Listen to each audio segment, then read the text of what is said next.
समस्त राम भक्तों को जय सिया राम।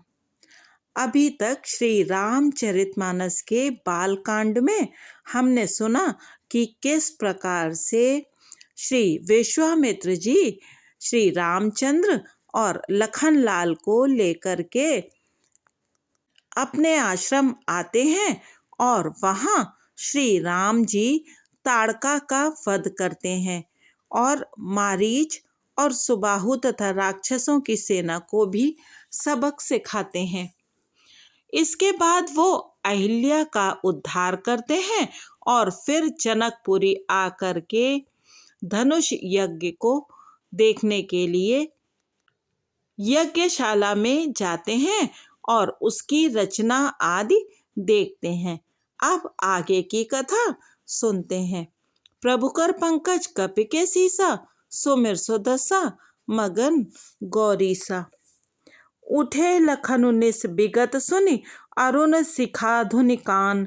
गुरते पहले ही जगतपति, जागे राम सुजान। रात बीतने पर मुर्गे का शब्द कानों से सुनकर लक्ष्मण जी उठे। जगत के स्वामी सुजान श्री रामचंद्र जी भी गुरु से पहले ही जाग गए। सकल शौच करि जाई नहाए, नित्य निभाई मुनि सिर नाय। समय जानी गुरु आयुष पाई, लेन प्रसून चले दो भाई। सब शौच क्रिया करके वे जाकर नहाए। फिर संध्या अग्निहोत्रादि नित्य कर्म समाप्त करके उन्होंने मुनि को मस्तक नवाया। पूजा का समय जानकर गुरु की आज्ञा पाकर दोनों भाई फूल लेने चले। भूप बागुबर देखे जाई, जह बसंत ऋतु रही लो भाई। लागे बिटप मनोहर नाना, बरन बरन बर बेली बिताना। उन्होंने जाकर राजा का सुंदर बाग देखा, जहाँ बसंत ऋतु लुभा कर रह गई है। मन को लुभाने वाले अनेक वृक्ष लगे हैं। रंग बिरंगी उत्तम लताओं के मंडप छाए हुए हैं। नव पल्लव फल सुमन सुहाए, निज संपत्ति सुर रुख लजाए। चातक कोकिल कीर चकोरा, कूजत बिहग नटत कलमोरा। नए पत्तों फलों और फूलों से युक्त सुंदर वृक्ष अपनी संपत्ति से कल्प वृक्ष को भी लजा रहे हैं। पपीहे कोयल तोते चकोर आदि पक्षी मीठी बोली बोल रहे हैं और मोर सुंदर नृत्य कर रहे हैं। मध्य बाग सरु सोह सुहावा, मनि सोपान विचित्र बनावा। बिमल सलिल सर सिज बहुरंगा, जल खग कूजत गुंजत भृंगा। बाग के बीचों बीच सुहावना सरोवर सुशोभित है, जिसमें मणियों की सीढ़ियां विचित्र ढंग से बनी है। उसका जल निर्मल है, जिसमें अनेक रंगों के कमल खिले हुए हैं। जल के पक्षी कलरव कर रहे हैं और भ्रमर गुंजार कर रहे हैं। प्रभु कर पंकज कपि के सीसा, सुमिर सुदसा मगन गौरीसा। बागु तड़ागु बिलोक की प्रभु, हर से बंधु समेत। परम रम्य आराम यहु, जो राम ही सुख देत। बाग और सरोवर को देखकर प्रभु श्री रामचंद्र जी भाई लक्ष्मण सहित हर्षित हुए। यह बाग वास्तव में परम रमणीय है, जो जगत को सुख देने वाले श्री रामचंद्र जी को सुख दे रहा है। चहुदिस चितई पूछ मालीगन, लगे लेन दल फूल मुदित मन। तेहि अवसर सीता तह आई, गिरिजा पूजन जननी पठाई। चारों ओर दृष्टि डालकर और मालियों से पूछकर वे प्रसन्न मन से पत्र पुष्प लेने लगे। उसी समय सीता जी वहां आई। माता ने उन्हें गिरिजा पार्वती जी की पूजा करने के लिए भेजा था। संग सखी सब सुभग सयानी, गावहि गीत मनोहर बानी। सर समीप गिरजाग्रह सोहा, बरनि न जाई देखि मनु मोहा। साथ में सब सुंदरी और सयानी सखियां हैं, जो मनोहर वाणी से गीत गा रही हैं। सरोवर के पास गिरिजा जी का मंदिर सुशोभित है, जिसका वर्णन नहीं किया जा सकता। देखकर मन मोहित हो जाता है। मज्जनु करिसर सखिन समेता, गई मुदित मन गौरी निकेता। पूजा कीन्हि अधिक अनुरागा, निज अनुरूप सुभग बरु मांगा। सखियों सहित सरोवर में स्नान करके सीता जी प्रसन्न मन से गिरिजा जी के मंदिर में गईं। उन्होंने बड़े प्रेम से पूजा की और अपने योग्य सुंदर वर मांगा। एक सखी सिय संग बिहाई, गई रही देखन फुलवाई। तेहि दो बंधु बिलो के जाई, प्रेम विवश सीता पही आई। एक सखी सीता जी का साथ छोड़कर फुलवाड़ी देखने चली गई थी। उसने जाकर दोनों भाइयों को देखा और प्रेम में विह्वल होकर वह सीता जी के पास आई। प्रभु कर पंकज कपि के सीसा, सुमिर सुदशा मगन गौरीसा। तासु दशा देखी सखिन, पुलक गात जलु नैन। कहु कारण निज हरस कर, पूछी सब मृदु बैन। सखियों ने उसकी दशा देखी कि उसका शरीर पुलकित है और नेत्रों में जल भरा है। सब कोमल वाणी से पूछने लगी कि अपनी प्रसन्नता का कारण बता। देखन बाग कुंवर दुई आए, बै किशोर सब भांति सुहाए। श्याम गौर किमि कहों बखानी, गिरा अनयन नयन बिनु बानी। उसने कहा, दो राजकुमार बाग देखने आए हैं। किशोर अवस्था के हैं और सब प्रकार से सुंदर हैं। वे सांवले और गोरे रंग के हैं। उनके सौंदर्य को मैं कैसे बखान कर कहूँ। वाणी बिना नेत्र की है और नेत्रों के वाणी नहीं है। सुन हरसी सब सखी सयानी, सिय ही अति उत्कंठा जानी।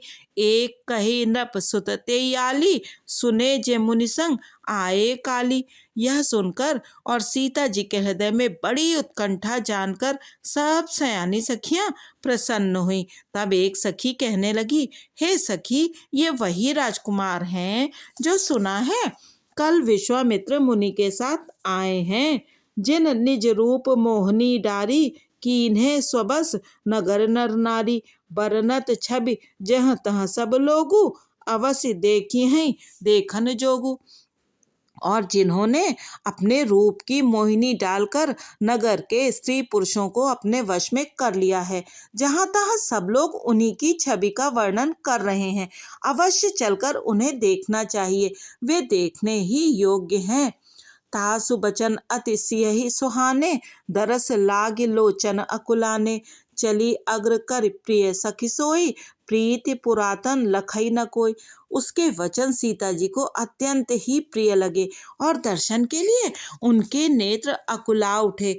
उसी प्यारी सखी को आगे करके सीता जी चली। पुरानी प्रीति को कोई लख नहीं पाता।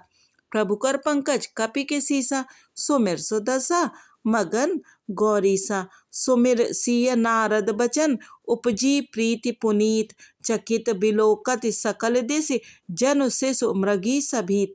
नारद जी के वचनों का स्मरण करके सीता जी के मन में पवित्र प्रीति उत्पन्न हुई।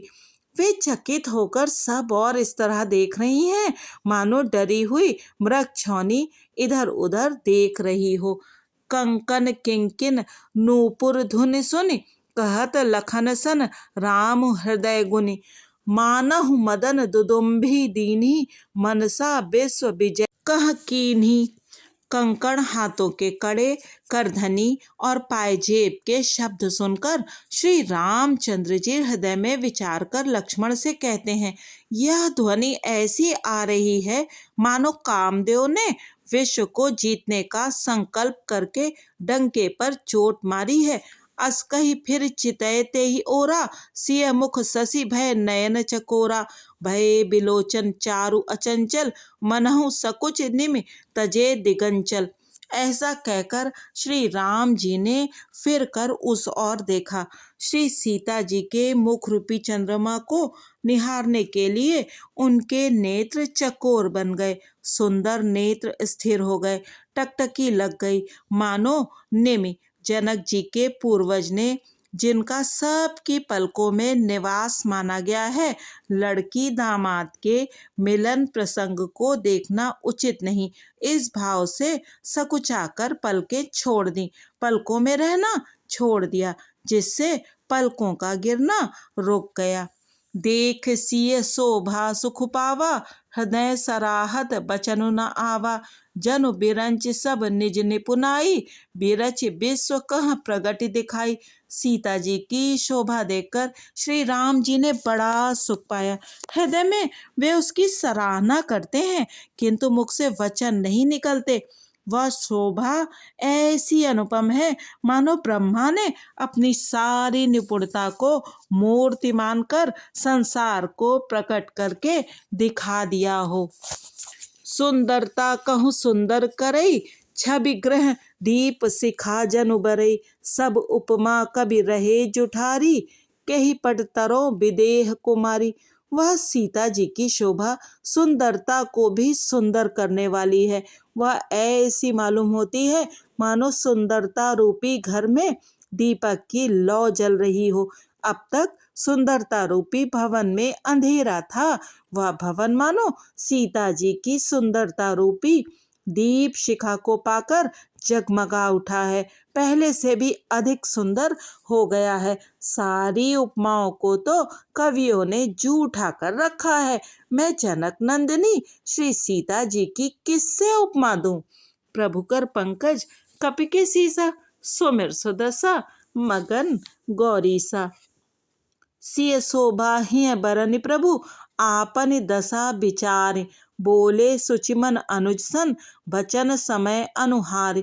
इस प्रकार हृदय में सीता जी की शोभा का वर्णन करके और अपनी दशा को विचार कर प्रभु श्री रामचंद्र जी पवित्र मन से अपने छोटे भाई लक्ष्मण से समयानुकूल वचन बोले। तात जनक तनया यह सोई, धनुष यज्ञ जेहि कारण होई।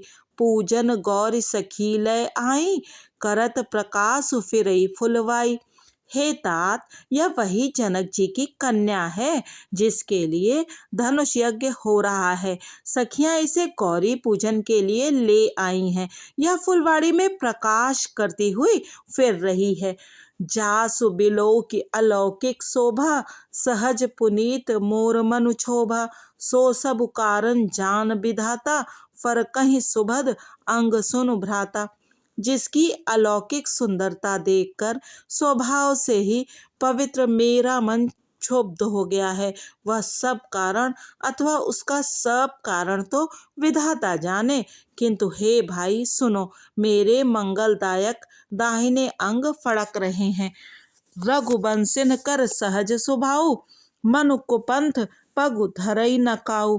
मोहि अतिशय प्रतीत मन केरी, जेहि सपनेहु पर नारी न हेरी। रघुवंशियों का यह सहज जन्मगत स्वभाव है कि उनका मन कभी कुमार्ग पर पैर नहीं रखता।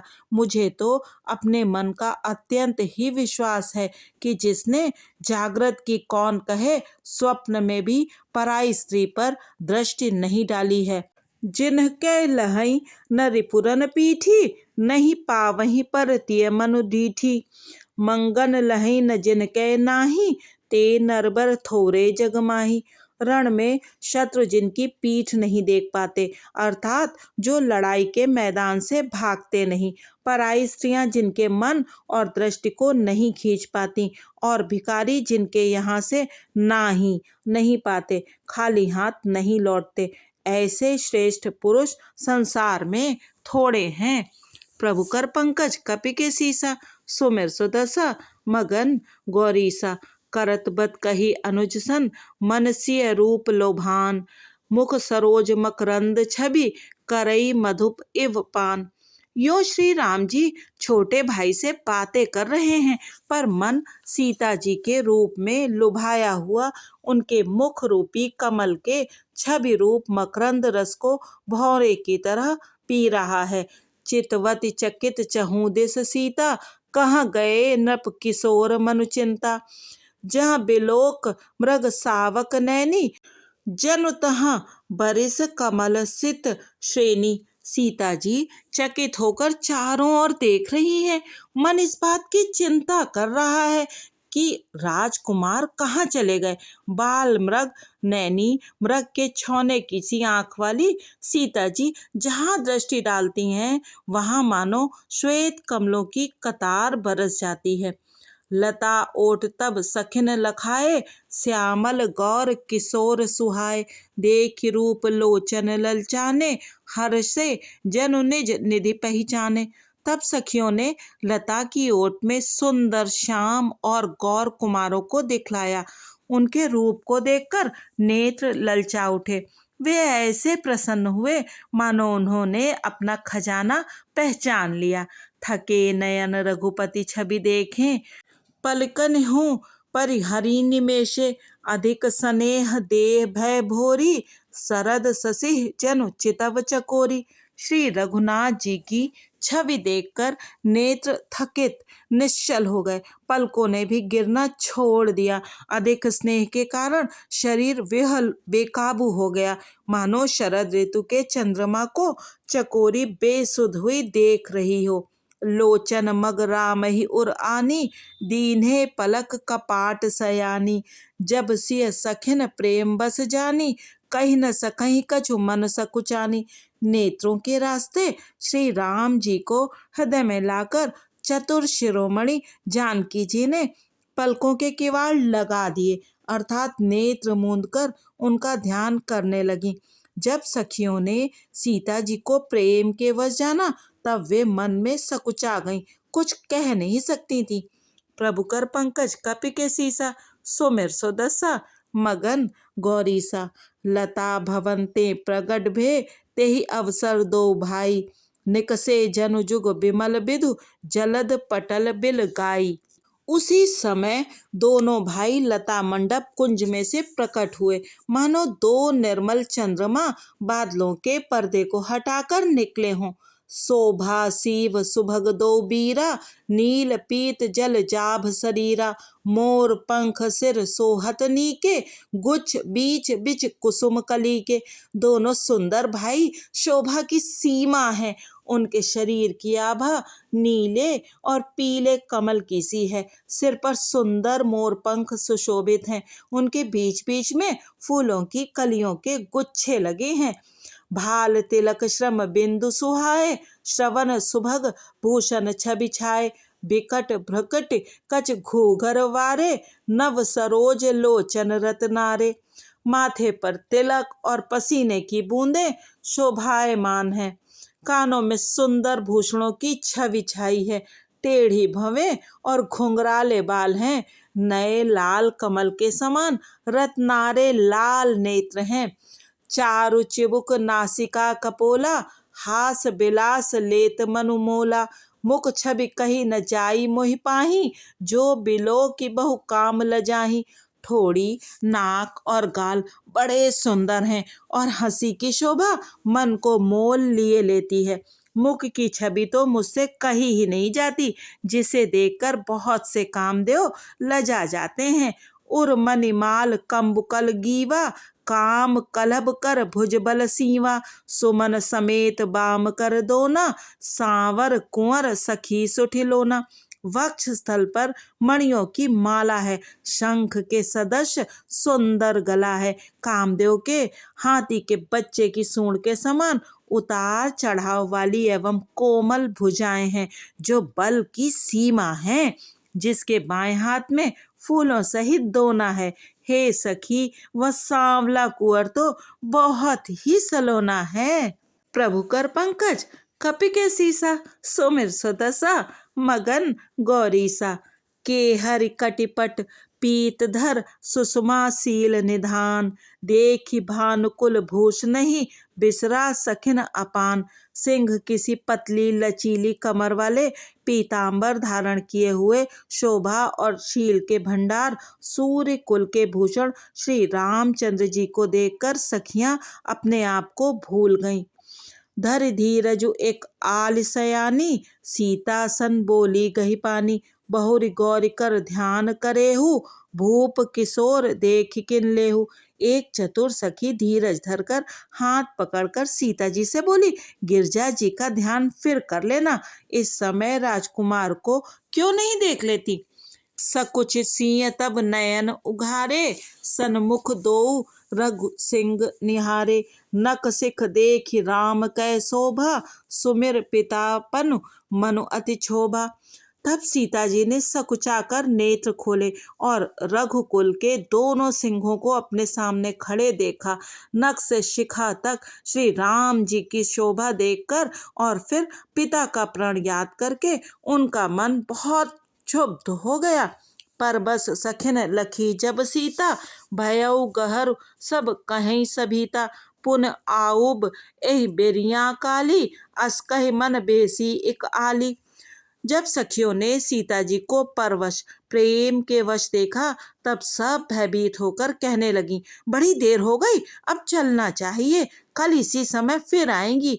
ऐसा कहकर एक सखी मन में हंसी। गूढ़ गिरा सुन सिय सकुचानी, भयउ विलम्ब मातु भय मानी। धरि बड़ी धीर राम उर आने, फिर अपन पौ पितु बस जाने। सखी की यह रहस्य भरी वाणी सुनकर सीता जी सकुचा गई।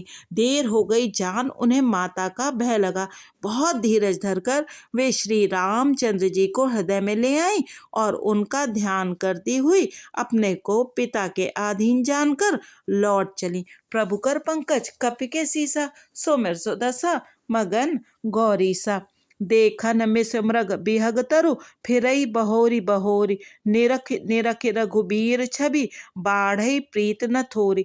मृग पक्षी और वृक्षों को देखने के बहाने सीता जी बार बार घूम जाती हैं और श्री राम जी की छवि देख देख कर उनका प्रेम कम नहीं बढ़ रहा है, अर्थात बहुत ही बढ़ता चला जाता है। जान कठिन शिव चाप बिसूरति, चली राखी उर श्यामल मूरति। प्रभु जब जात जानकी जानी, सुख स्नेह शोभा गुण खानी। शिव जी के धनुष को कठोर जानकर वे विसूरती मन में विलाप करती हुई हृदय में श्री राम जी की सावली मूर्ति को रखकर चली। शिव जी के धनुष की कठोरता का स्मरण आने से उन्हें चिंता होती थी कि ये सुकुमार रघुनाथ जी उसे कैसे तोड़ेंगे। पिता के प्रण की स्मृति से उनके हृदय में क्षोभ था, इसीलिए मन में विलाप करने लगी। प्रेमवश ऐश्वर्य की विस्मृति हो जाने से ही ऐसा हुआ। फिर भगवान के बल का स्मरण आते ही वे हर्षित हो गईं और सांवली छवि को हृदय में धारण करके चली। प्रभु श्री राम जी ने जब सुख स्नेह शोभा और गुणों की खान श्री जानकी जी को जाती हुई जाना, परम प्रेम में मृदु मस्कीनी, चारु चित भीति लिख लीनी। गई भवानी भवन बहोरी, बंदी चरण बोली कर जोरी। तब परम प्रेम की कोमल स्याही बनाकर उनके स्वरूप को अपने सुंदर चित्ररूपी भित्ति पर चित्रित कर लिया। सीता जी पुनः भवानी जी के मंदिर में गईं और उनके चरणों की वंदना करके हाथ जोड़कर बोली, जय जय गिरिबर राज किशोरी, जय महेश मुख चंद चकोरी। जय गज बदन षडानन माता, जगत जननी दामिनी तुति गाता। हे श्रेष्ठ पर्वतों के राजा, हिमांचल की पुत्री पार्वती, आपकी जय हो, जय हो। हे महादेव जी के मुख रूपी चंद्रमा की ओर टकटकी लगाकर देखने वाली चकोरी, आपकी जय हो। हे हाथी के मुख वाले गणेश जी और 6 मुख वाले स्वामी कार्तिक जी की माता, हे जगजननी, हे बिजली की सी कांति युक्त शरीर वाली, आपकी जय हो। नहीं तब आदि मध्य अवसाना, अमित प्रभाव बेदु नहीं जाना। भव भव विभव पराभव कारिणी, विश्व विमोहनी स्वबस बिहारिणी। आपका न आदि है, न मध्य है और न अंत है। आपके असीम प्रभाव को वेद भी नहीं जानते। आप संसार को उत्पन्न, पालन और नाश करने वाली हैं, विश्व को मोहित करने वाली और स्वतंत्र रूप से विहार करने वाली हैं। प्रभु कर पंकज कपि के सीसा, सुमिर सुदशा मगन गौरी सा। पति देवता सुतीय महु, मातु प्रथम तव रेख। महिमा अमित न सकहीं कही, सहस शारदा शेष। पतिदेव को इष्ट मानने वाली श्रेष्ठ नारियों में हे माता आपकी प्रथम गणना है। आपकी अपार महिमा को हजारों सरस्वती और शेष जी भी नहीं कह सकते। सेवत तो ही सुलभ फलचारी, वरदायिनी पुरारी पियारी।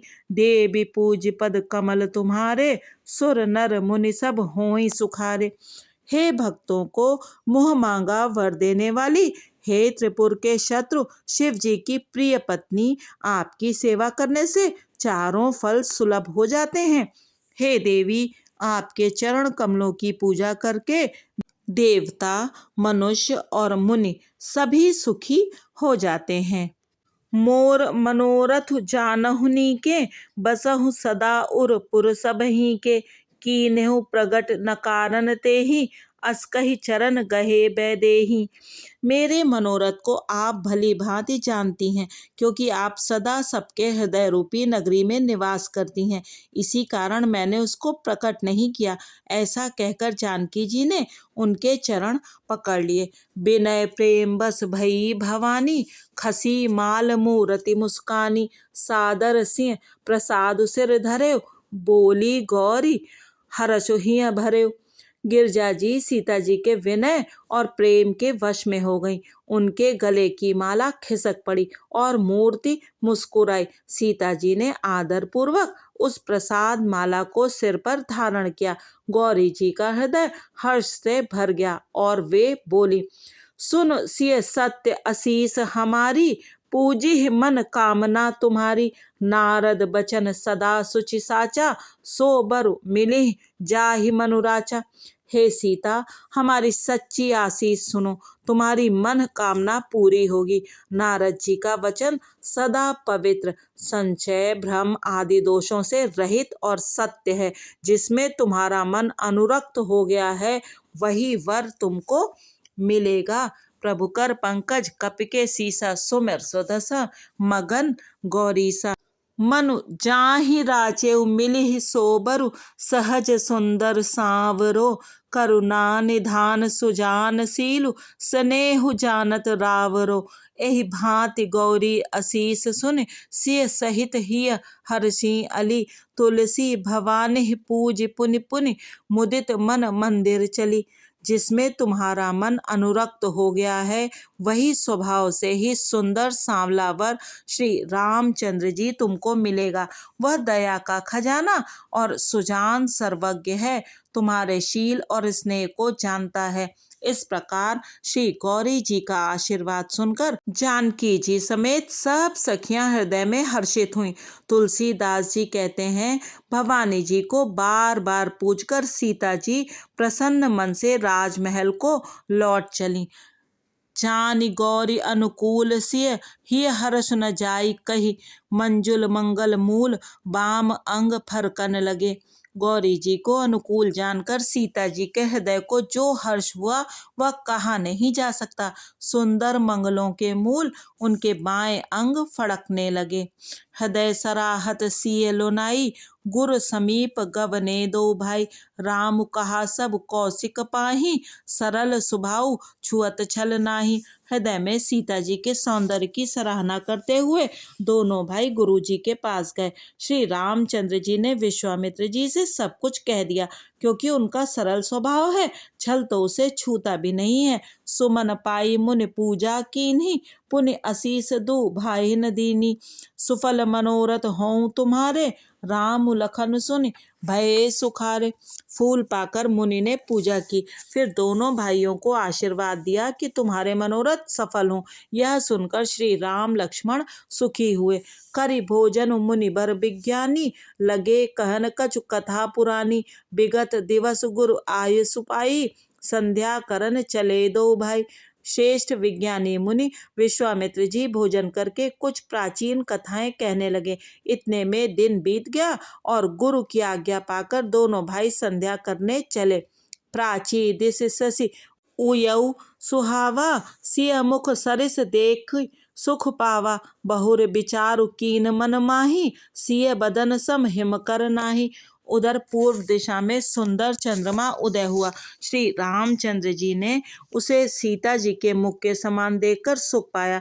फिर मन में विचार किया कि यह चंद्रमा सीता जी के मुख के समान नहीं है। प्रभु कर पंकज कपिके सीसा, सुमिर सुदसा मगन गौरीसा। जन्म सिंधु पुनि बंधु बिसु दिन मलिन सकलंक सिय मुख समता पाव किमि चंदु बापुरो रंग। खारे समुद्र में तो इसका जन्म, फिर उसी समुद्र से उत्पन्न होने के कारण विष इसका भाई। दिन में यह मलिन शोभाहीन निस्तेज रहता है और कलंकी काले दाग से युक्त है। बेचारा गरीब चंद्रमा सीता जी के मुख की बराबरी कैसे पा सकता है। घटई बढ़ई बिरहिनी दुखदाई ग्रसई राहु निज संदेह पाई। कोक शोक प्रद पंकज द्रोही अवगुण बहुत चंद्रमा तो ही। फिर यह घटता बढ़ता है और विरहिणी स्त्रियों को दुख देने वाला है। राहु अपनी संधि में पाकर इसे ग्रस लेता है। चकवे को चकवी के वियोग का शोक देने वाला और कमल का वैरी उसे मुरझा देने वाला है। हे चंद्रमा, तुझमें बहुत से अवगुण हैं जो सीता जी में नहीं है। बैदेही मुख पटतर दीने होई दोष बड़ अनुचित कीने। सिय मुख छवि बिदु ब्याज बखानी गुर पही चले निशा बड़ी जानी। अतः जानकी जी के मुख की तुझे उपमा देने में बड़ा अनुचित कर्म करने का दोष लगेगा। इस प्रकार चंद्रमा के बहाने सीता जी के मुख की छवि का वर्णन करके बड़ी रात हो गई जान वे गुरु जी के पास चले। करि मुनि चरण सरोज प्रणामा आय सुपाई कीन विश्रामा। विगत निशा रघुनायक जागे बंद बिलोक कहनस लागे। मुनि के चरण कमलों में प्रणाम करके आज्ञा पाकर उन्होंने विश्राम किया। रात बीतने पर श्री रघुनाथ जी जागे और भाई को देखकर ऐसा कहने लगे। उयऊ अरुण अवलोकहु ताता पंकज कोक लोक सुखदाता। बोले लखन जोरि जुग पानी प्रभु प्रभाव सूचक मृदबानी। हे तात देखो, कमल चक्रवाक और समस्त संसार को सुख देने वाला अरुणोदय हुआ है। लक्ष्मण जी दोनों हाथ जोड़कर प्रभु के प्रभाव को सूचित करने वाली कोमल वाणी बोले। प्रभु कर पंकज कपि के सीसा सुमिर सुदसा मगन गौरीसा। अरुणोदय सकुचे कुमुद उडगन ज्योति मलिन जिमि तुम्हार आगमन सुनि भये नृपति बलहीन। अरुणोदय होने से कुमुदनी सकुचा गई और तारागणों का प्रकाश फीका पड़ गया। जिस प्रकार आपका आना सुनकर सब राजा बलहीन हो गए हैं। नृप सब नखत करिहि उजियारी टारि न सकहि चाप तम भारी। कमल कोक मधुकर खगनाना हर्षे सकल निशावसाना। सब राजा रूपी तारे उजाला मंद प्रकाश करते हैं, पर वे धनुष रूपी महान अंधकार को हटा नहीं सकते। रात्रि का अंत होने से जैसे कमल चकवे भौरे और नाना प्रकार के पक्षी हर्षित हो रहे हैं, ऐसे ही प्रभु सब भगत तुम्हारे हुई हैं टूटे धनुष सुखारे। उयऊ भानु बिन श्रम तमनासा दुरे नखत जग तेज प्रकाशा। वैसे ही हे प्रभु, आपके सब भक्त धनुष टूटने पर सुखी होंगे। सूर्य उदय हुआ, बिना ही परिश्रम अंधकार नष्ट हो गया, तारे छिप गए, संसार में तेज का प्रकाश हो गया। रवि निज उदय ब्याज रघुराया प्रभु प्रताप सब नृपन दिखाया। तब भुज बल महिमा उद्घाटी प्रगटी धनु विघटन परिपाटी। हे रघुनाथ जी, सूर्य ने अपने उदय के बहाने सब राजाओं को प्रभु आपका ही प्रताप दिखलाया है। आपकी भुजाओं के बल की महिमा को उद्घाटित करने खोल कर दिखाने के लिए ही धनुष तोड़ने की यह पद्धति प्रकट हुई है। बंधु बचन सुन प्रभु मुस्काने होई सुचि सहज पुनीत नहाने। नित्य क्रिया करि गुर पही आए चरण सरोज सुभग सिर नाय। भाई के वचन सुनकर प्रभु मुस्कुराए। फिर स्वभाव से ही पवित्र श्री राम जी ने शौच से निवृत्त होकर स्नान किया और नित्य कर्म करके वे गुरु जी के पास आए। आकर उन्होंने गुरु जी के सुंदर चरण कमलों में सिर नवाया। सतानंद तब जनक बुलाए कौशिक मुनि पही तुरत पठाए। जनक विनय तिन्ह आई सुनाई हर से बोल लिए दो भाई। तब जनक जी ने शतानंद जी को बुलाया और उन्हें तुरंत ही विश्वामित्र मुनि के पास भेजा। उन्होंने आकर जनक जी की विनती सुनाई। विश्वामित्र जी ने हर्षित होकर दोनों भाइयों को बुलाया। प्रभु कर पंकज कपि के सीसा सुमिर सुदसा मगन गौरीसा। सतानंद पद बंदी प्रभु बैठे गुर पही जाई। चलहु तात मुनि कहऊ तब पटवा जनक बुलाई। शतानंद जी के चरणों की वंदना करके प्रभु श्री रामचंद्र जी गुरु जी के पास जा बैठे। तब मुनि ने कहा, हे तात चलो, जनक जी ने बुला भेजा है। सिय स्वयंवर देखी जाई, ईस कहाई धौ देई बड़ाई। लखन कहा जस भाजनु सोई, नाथ कृपा तब जा पर होय। चलकर सीता जी के स्वयंवर को देखना चाहिए, देखें ईश्वर किसको बड़ाई देते हैं। लक्ष्मण जी ने कहा, हे नाथ, जिस पर आपकी कृपा होगी वही बड़ाई का पात्र होगा। धनुष तोड़ने का श्रेय उसी को प्राप्त होगा। हर्षे मुनि सब सुनि बरबानी, दीन असीस सबहि सुख मानी। पुनि मुनि वृंद समेत कृपाला, देखन चले धनुष मखसाला। इस श्रेष्ठ वाणी को सुनकर सब मुनि प्रसन्न हुए। सभी ने सुख मानकर आशीर्वाद दिया। फिर मुनियों के समूह सहित कृपालु श्री रामचंद्र जी धनुष यज्ञशाला देखने चले। रंग भूमि आए दो भाई, असि सुधि सब पुर बासिन पाई। चले सकल ग्रह काज बिसारी, बाल जुबान जरठ नर नारी। दोनों भाई रंगभूमि में आए हैं, ऐसी खबर जब सब नगर निवासियों ने पाई, तब बालक जवान बूढ़े स्त्री पुरुष सभी घर और कामकाज को भुलाकर चल दिए। देखी जनक भीर भय भारी, सुच सेवक सब लिए हकारी। तुरत सकल लोगन पहि जाऊ, आसन उचित देहु सब काहू। जब जनक जी ने देखा कि बड़ी भीड़ हो गई है, तब उन्होंने सब विश्वास पात्र सेवकों को बुलवा लिया और कहा, तुम लोग तुरंत सब लोगों के पास जाओ और सब किसी को यथा योग्य आसन दो। प्रभु कर पंकज कपि के सीसा, सुमिर सुदसा मगन गौरीसा। कहि मृदु बचन विनीत तिन, बैठारे नर नारी। उत्तम मध्यम नीच लघु, निज निज थल अनुहारी। उन सेवकों ने कोमल और नम्र वचन कहकर उत्तम मध्यम नीच और लघु सभी श्रेणी के स्त्री पुरुषों को अपने अपने योग्य स्थान पर बैठाया। राजकुंवर तेहि अवसर आए, मनहु मनोहरता तन छाए। गुण सागर नागर बरबीरा, सुंदर श्यामल गौर शरीरा। उसी समय राजकुमार राम और लक्ष्मण वहां आए। वे ऐसे सुंदर हैं मानो साक्षात मनोहरता ही उनके शरीरों पर छा रही हो। सुंदर सांवला और गोरा उनका शरीर है। वे गुणों के समुद्र, चतुर और उत्तम वीर हैं। राज समाज बिराजत रूरे, उडगन महुजन जुग विधु पूरे। जिनके रही भावना जैसी, प्रभु मूरति तिन देखी तैसी। वे राजाओं के समाज में ऐसे सुशोभित हो रहे हैं मानो तारागणों के बीच दो पूर्ण चंद्रमा हों। जिनकी जैसी भावना थी, प्रभु की मूर्ति उन्होंने वैसी ही देखी। देखहि रूप महारंधीरा, मनोबीर रस धरे शरीरा। डरे कुटिल नृप प्रभु ही निहारी, मनहु भयानक मूर्ति भारी। महान रणधीर राजा लोग श्री रामचंद्र जी के रूप को ऐसा देख रहे हैं मानो स्वयं वीररस शरीर धारण किए हुए हो। कुटिल राजा प्रभु को देखकर डर गए, मानो बड़ी भयानक मूर्ति हो। रहे असुर छल छो निपवेशा, तिन प्रभु प्रगट काल सम देखा। पुरबासिन देखे दो भाई, नर भूषण लोचन सुखदाई। छल से जो राक्षस वहां राजाओं के वेश में बैठे थे, उन्होंने प्रभु को प्रत्यक्ष काल के समान देखा। नगर निवासियों ने दोनों भाइयों को मनुष्यों के भूषण रूप और नेत्रों को सुख देने वाला देखा। प्रभु कर पंकज कपि के सीसा, सुमिर सुदसा मगन गौरीसा। नारी बिलो कहीं हरसिंह, निज निज रुचि अनुरूप। जनु सोहत सिंगार धरी, मूरति परम अनूप। स्त्रियां हृदय में हर्षित होकर अपनी अपनी रुचि के अनुसार उन्हें देख रही हैं, मानो श्रृंगार रसी परम अनुपम मूर्ति धारण किए सुशोभित हो रहा हो। प्रभु कर पंकज कपि के सीसा, सुमिर सुदसा मगन गौरीसा। विदूषण प्रभु विराट में दीसा, बहुमुख कर पग लोचन सीसा। जनक जाति अवलोकहि कैसे, सजन सगे प्रिय लागहि जैसे। विद्वानों को प्रभु विराट रूप में दिखाई दिए, जिसके बहुत से मुंह, हाथ, पैर, नेत्र और सिर हैं। जनक जी के सजाती कुटुंबी प्रभु को किस तरह कैसे प्रिय रूप में देख रहे हैं, जैसे सगे सजन संबंधी प्रिय लगते हैं।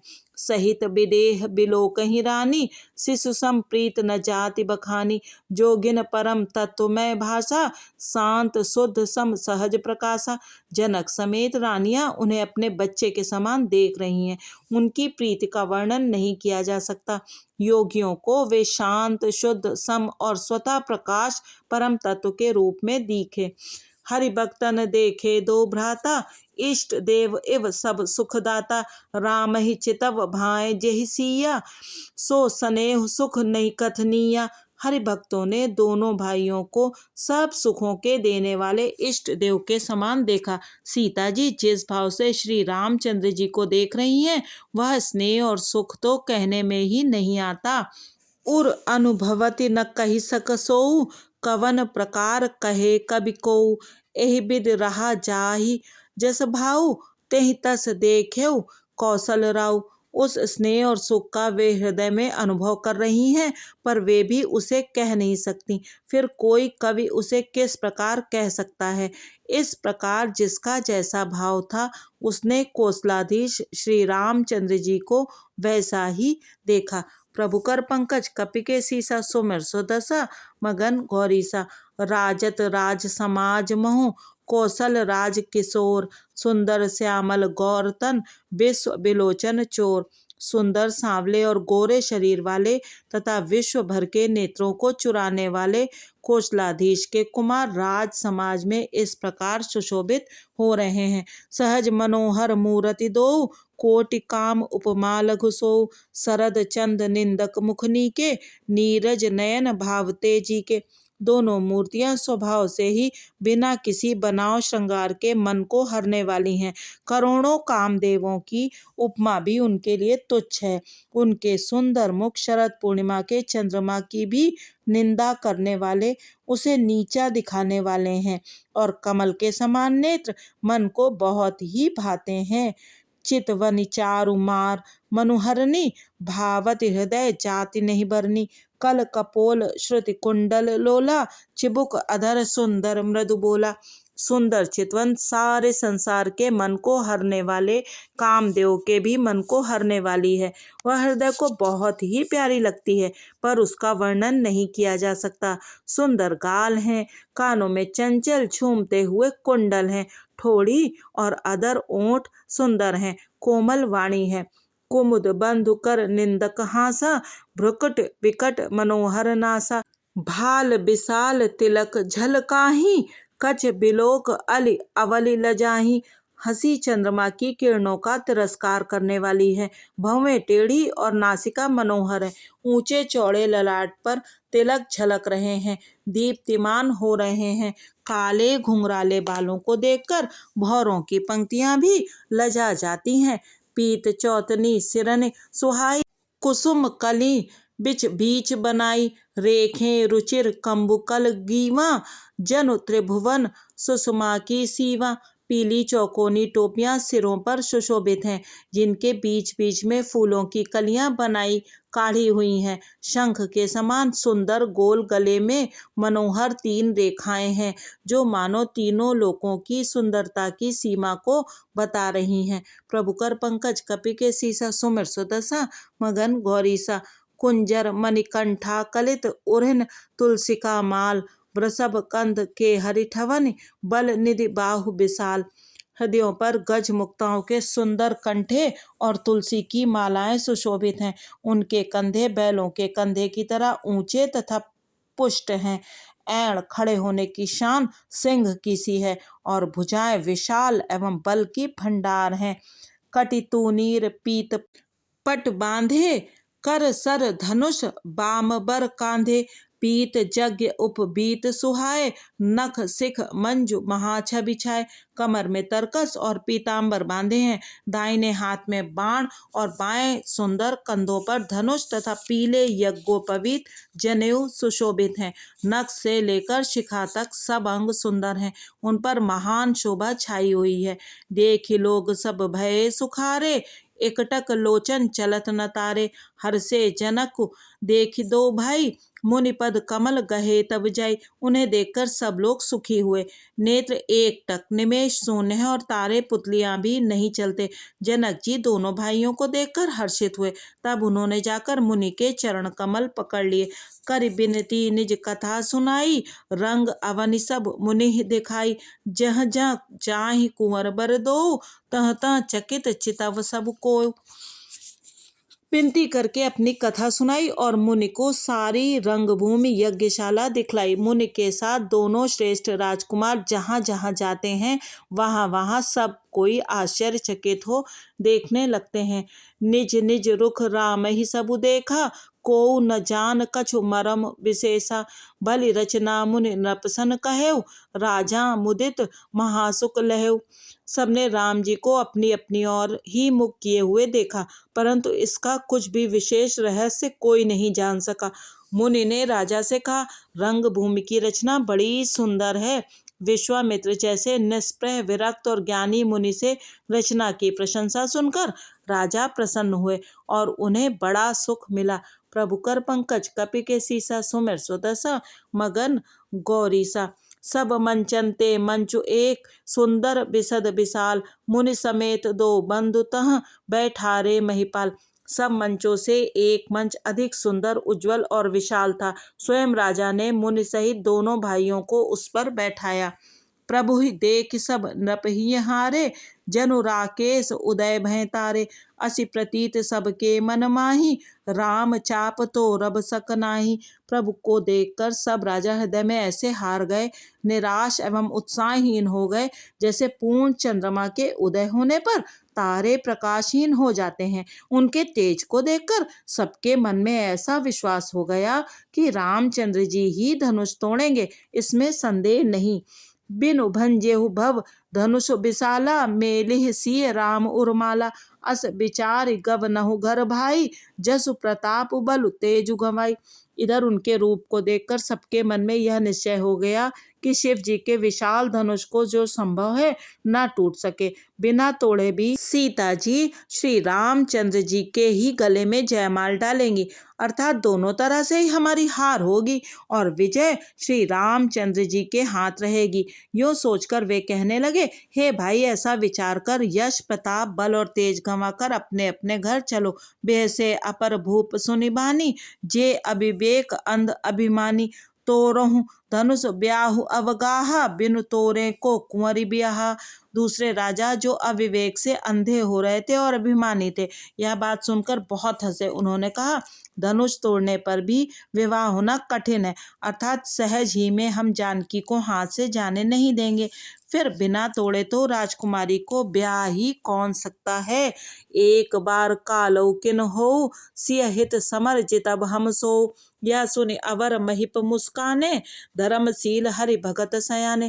काल ही क्यों न हो, एक बार तो सीता के लिए उसे भी हम युद्ध में जीत लेंगे। यह घमंड की बात सुनकर दूसरे राजा, जो धर्मात्मा हरिभक्त और सयाने थे, मुस्कुराए। प्रभु कर पंकज कपि के सीसा, सुमिर सुदशा मगन गौरीसा। सीय बी आहबि राम गर्भ, दूरी करी नृपन के, जीत को सख संग्राम, दशरथ के रन बांकुरे। उन्होंने कहा, राजाओं के गर्व दूर करके जो धनुष किसी से नहीं टूट सकेगा, उसे तोड़कर श्री रामचंद्र जी सीता जी को ब्याहेंगे।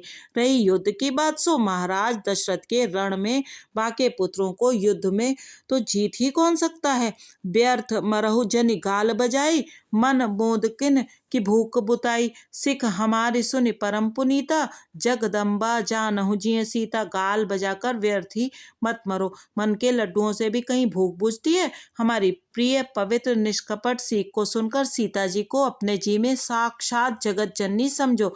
उन्हें पत्नी रूप में पाने की आशा एवं लालसा छोड़ दो। जगत पिता रघुपति ही बिचारी, भरी लोचन छवि लेहु निहारी। सुंदर सुखद सकल गुण राशि, ए दो बंधु शंभु उर्वासी। और श्री रघुनाथ जी को जगत का पिता परमेश्वर विचार कर नेत्र भरकर उनकी छवि देख लो। ऐसा अवसर बार बार नहीं मिलेगा। सुंदर, सुख देने वाले और समस्त गुणों की राशि ये दोनों भाई शिव जी के हृदय में बसने वाले हैं। स्वयं शिव जी भी जिन्हें सदा हृदय में छिपाए रखते हैं, वे तुम्हारे नेत्रों के सामने आ गए हैं। सुधा समुद्र समीप बिहाई, मृग जल निरखी मरहु कत धाई। करहु जाई जा कहूँ जोई भावा, हम तो आज जन्म फल पावा। समीप आए हुए भगवत दर्शन रूप अमृत के समुद्र को छोड़कर तुम जगत जननी जानकी को पत्नी रूप में पाने की दुराशा रूप मिथ्या मृग जल को देखकर दौड़कर क्यों मरते हो? फिर भाई, जिसको जो अच्छा लगे वही जाकर करो। हमने तो श्री रामचंद्र जी के दर्शन करके आज जन्म लेने का फल पा लिया, जीवन और जन्म को सफल कर लिया। अस्कई भले भूप अनुरागे, रूप अनूप बिलोकन लागे। देखहीं सुर नभ चढ़े विमाना, बरसहीं सुमन करहीं कल गाना। ऐसा कहकर अच्छे राजा प्रेम मगन होकर श्री राम जी का अनुपम रूप देखने लगे। मनुष्यों की तो बात ही क्या, देवता लोग भी आकाश से विमानों पर चढ़े हुए दर्शन कर रहे हैं और सुंदर गान करते हुए फूल बरसा रहे हैं। प्रभु कर पंकज कपि के सीसा, सुमिर सुदशा मगन गौरीसा। आज कथा को यहीं विश्राम देते हैं। अगले भाग में सुनेंगे सिय विवाह और श्री परशुराम जी का आगमन। श्री रामचरितमानस का यह पुष्प वाटिका प्रसंग बहुत ही उत्तम है और इसे सुनने एवं पढ़ने वाले व्यक्ति की सारी मनोकामनाएं पूरी होती हैं। कहा जाता है कि जिन बच्चों का विवाह नहीं हो रहा हो, अगर रोज प्रातःकाल वो स्नान आदि के पश्चात इस प्रसंग में से गौरी पूजन वाले दोहों को पढ़ते हैं तो उनकी मनोकामना अति शीघ्र पूर्ण हो जाती है और उनका विवाह अति शीघ्र हो जाता है। आप सब सरोजेंद्र सनातनी के साथ यूं ही बने रहेंगे और चैनल को सब्सक्राइब करेंगे तथा वीडियो को लाइक भी करेंगे और अपने मित्रों के साथ शेयर भी करेंगे, ऐसा मुझे पूर्ण विश्वास है। बहुत बहुत धन्यवाद। जय सिया राम।